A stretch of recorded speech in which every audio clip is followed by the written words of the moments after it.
Welcome to 5 Minute Videos. நேத்துல இருந்து தமிழ்நாடு முழுக்க ட்ரெண்ட் ஆகிட்டு இருக்க ஒரு விஷயம் தான் தளபதி விஜய் அறிவிச்சிருக்க அரசியல் சம்பந்தமான சில முக்கியமான அறிவிப்புகள். அதுலயும் முக்கியமா அவர் கட்சியோட பெயரை அறிவிச்சிருக்காரு. இதை பத்தின என்னோட தாட்ஸை தான் இந்த வீடியோவில் நான் உங்ககிட்ட ஷேர் பண்ண விரும்புகிறேன். இதுக்காக ஃபேன் பாயிண்ட்லாம் நினைக்க வேணாம், இதெல்லாம் ஜஸ்ட் என்னோட தாட்ஸ் மட்டும்தான். So let's get into the video.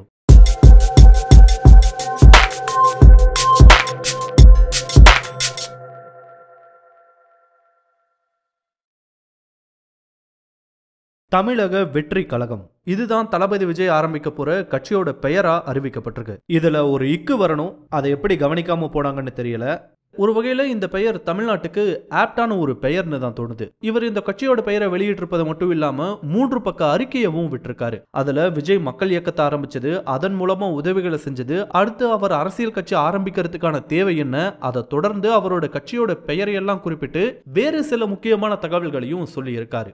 அதுல இன்னும் சில மாதங்கள்ல வரப்போற நாடாளுமன்ற தேர்தலில் போட்டியிட போறது கிடையாதுன்னு, எந்த கட்சிக்கும் தங்களோட ஆதரவு கிடையாதுன்ற தகவல்கள் எல்லாம் சொல்லப்பட்டிருக்கு.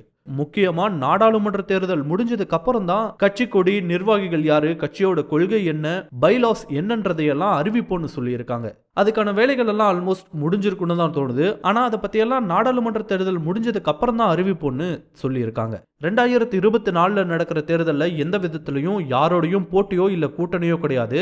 பட் 2026 நடக்க போற தமிழ்நாட்டுக்கான சட்டமன்ற தேர்தல் தான் அவரோட இலக்கா இருக்குன்ற தகவல்களை உள்ளடக்கி இந்த அறிக்கை போகுது.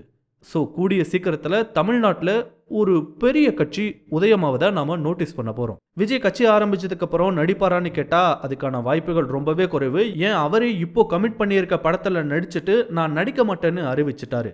ஏன்னா அவரோட பார்ட்டியை பெருசுபடுத்தணும்னா கண்டிப்பா அவர் தமிழ்நாடு முழுக்க சுற்றுப்பயணம் மேற்கொள்ள வேண்டி வரும். அப்படி பண்ணாதான் 2026 வெற்றி பெற முடியுதோ இல்லையோ ஒரு வலுவான பேஸையாவது போட முடியும். விஜய் தன்னோட இளம் வயசுலயே 49 இளம் வயசான்னு கேட்கலாம், பட் பாலிடிக்ஸை பொறுத்த வரைக்கும் கண்டிப்பா அது ஒரு யங் ஏஜ் தான். இப்பவே ஆரம்பிச்சது ஒரு வகையில நல்லதும் கூட. ஏன்னா இதுக்கு முன்னாடி அரசியல் கட்சி தொடங்குவாருன்னு பெரிதும் எதிர்பார்க்கப்பட்ட ஒரு பிரபல நடிகர்னா ஆப்வியஸ்லி அது சூப்பர் ஸ்டார் ரஜினிகாந்த் தான். ரொம்ப வருஷமா இவர் அரசியலுக்கு வருவாரா வரமாட்டாரான்ற ஒரு எதிர்பார்ப்பு இருந்துகிட்டே இருந்தது. அதுக்கு தகுந்த மாதிரி தான் அவரோட நடவடிக்கைகளுமே இருந்தது. அண்ட் ஒரு கட்டத்துல கட்சி ஆரம்பிக்க போவதா வெளிப்படையாவே அறிவிச்சு சில நிர்வாகிகளை எல்லாம் கூட அனௌன்ஸ் பண்ணியிருந்தாரு. ஆனா கடைசி நேரத்துல தன்னோட உடல்நிலையை காரணம் காட்டி கட்சி ஆரம்பிக்க போறதில்லைன்ற ஒரு தகவல் சொல்லிட்டாரு ரஜினிகாந்த். இது அவரோட தனிப்பட்ட முடிவு தானாலும் அந்த முடிவு பலரையும் ஏமாற்றம் அடைய வச்சது. முக்கியமா அவரோட ரசிகர்களா இருந்து தொண்டர்களா மாற இருந்தவங்க ரொம்பவே அப்செட் ஆனாங்க. அவங்க அப்செட் ஆனதை விட அவங்கள சுற்றி இருந்த நபர்களால, ஏன் அவங்களோட குடும்ப நபர்களாலேயே ட்ரோல் செய்யப்பட்டாங்க. பட் அப்படி இல்லாம விஜய் அரசியல் கட்சி ஆரம்பிக்க போறேன்னு சொல்லி இருப்பது கண்டிப்பா ஒரு பெரிய விஷயம் தான். ஏன் சமீபத்துல கூட விஜய் கட்சி ஆரம்பிச்சு அரசியலுக்கு வருவது சம்பந்தமா நிறையவே மாறுபட்ட கருத்துக்கள் பார்க்க முடிஞ்சது. பட் அதையெல்லாம் தாண்டி இப்ப தன்னோட கட்சியை பத்தியும் பொலிட்டிக்கல் என்ட்ரியை குறித்தும் வெளிப்படையா அறிவிச்சிருக்காரு விஜய். இது சம்பந்தமா மாறுபட்ட கருத்துக்கள் வந்ததுக்கு காரணமும் இல்லாம இல்ல. அதுல நோட்டீஸ் செய்யப்பட வேண்டிய ஒண்ணு, பிலிம் இண்டஸ்ட்ரியில மத்த எந்த நடிகரை விடவும் இவரோட படங்கள் வரும்போதுதான் அதிகப்படியான பிரச்சனையை அந்த படங்கள் சந்திச்சது.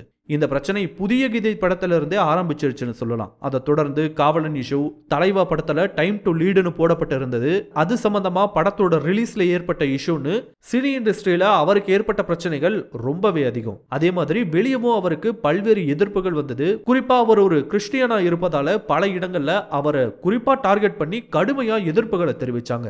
அந்த பிரச்சனையை தொடர்ந்து வந்த ஒரு அறிக்கையில ஜோசப் விஜய்னு தன்னோட பெயரையே குறிப்பிட்டிருந்தாரு விஜய். அதை தொடர்ந்து மாஸ்டர் ஷூட்டிங் நடந்துட்டு இருந்தப்போ இன்கம் டாக்ஸ் ரெய்டுக்காக ஷூட்டிங் நடக்கிற இடத்துக்கே போய் அவரை எப்படி ட்ரீட் பண்ணாங்கன்றதையெல்லாம் நம்ம எல்லாருமே பார்த்துருக்கோம் தான். இப்படியெல்லாம் பண்ணா விஜய் அரசியலுக்கு வரமாட்டாருன்னு தான் நினைச்சாங்க போல.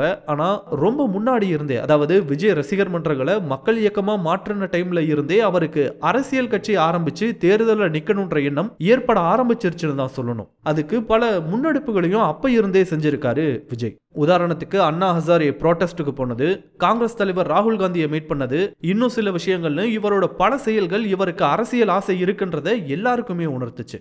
இதுக்கு இன்னும் ஒரு படி மேல போய் கடந்த முறை நடந்த உள்ளாட்சி தேர்தல்ல இவர் நேரடியா போட்டி போடலனாலும் இவரோட அனுமதியோட மக்கள் இயக்கத்தை சேர்ந்த பல பேர் எலெக்ஷன்ல நின்னாங்க. அண்ட் அவங்க தன்னோட பெயரை யூஸ் பண்ணிக்கவும் ஒரு அனுமதி கொடுக்கப்பட்டிருந்தது. அந்த தேர்தல்ல ஆச்சரியப்படுற விதத்துல விஜய் மக்கள் இயக்கத்தை சேர்ந்த சிலர் ஜெயிக்கவும் செஞ்சிருக்காங்க தான். இதுக்கு கண்டிப்பா அவங்களோட தனிப்பட்ட ஒர்க் முக்கியமான காரணம் தான். பட் ஸ்டில் விஜய்க்கு தான் அந்த பெயர் போய் சேரும். ஏன்னா அவரோட நேமை யூஸ் பண்ணி தான் அவங்க தேர்தலில் நின்று வெற்றி பெற்றாங்க. இதெல்லாம் ஒரு பக்கம் இருந்தாலும் விஜய் மேல கடுமையான விமர்சனங்களும் இல்லாம இல்ல. காரணம், பெரும்பாலான நடிகர்கள் மாதிரியே இவரும் தன்னோட அரசியல் ஆசையை வெளிக்காட்டிக்கிற வரைக்கும் மக்கள் பிரச்சனையை பெருசா பேசுனது கிடையாதுன்ற ஒரு தாட்டும் இங்க இருக்கு. அதே மாதிரி மக்களுக்கு உதவும் வகையிலையும் எதுவுமே செஞ்சது கிடையாதுன்னு சொல்றாங்க. சமீபத்துல திருநெல்வேலியில வெள்ளம் வந்தப்போ சில நாட்கள் கழிச்சு அவர் போய் நிவாரண பொருட்களை கொடுத்திருக்காரு தான். அவர் கொடுத்ததுல எந்த விதமான தவறுமே கிடையாது.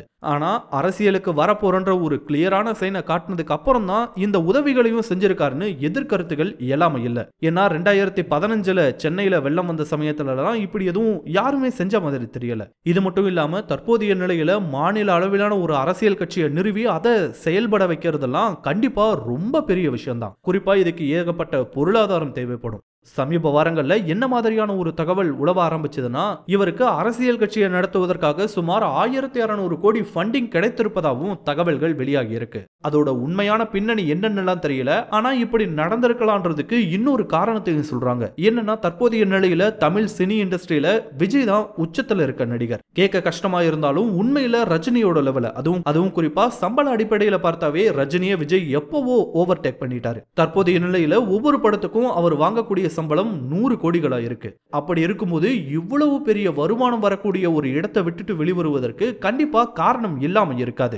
எதிர்காலத்துல அவர் தேர்தல்ல நின்னு ஜெயிச்சு ஆட்சி அமைக்கிறது ஒரு பக்கம் இருந்தாலும் தற்போதைய நிலையில ஒரு கட்சியை ஆரம்பிச்சு அதை பெருசுபடுத்துவதற்கு அவரோட கை காசை போடுவாரனா அதற்குரிய சாத்தியங்கள் ரொம்பவே குறைவுன்னு தான் சொல்றாங்க. ஆக்சுவலா இது யோசிக்க வேண்டிய ஒரு விஷயமும் கூட.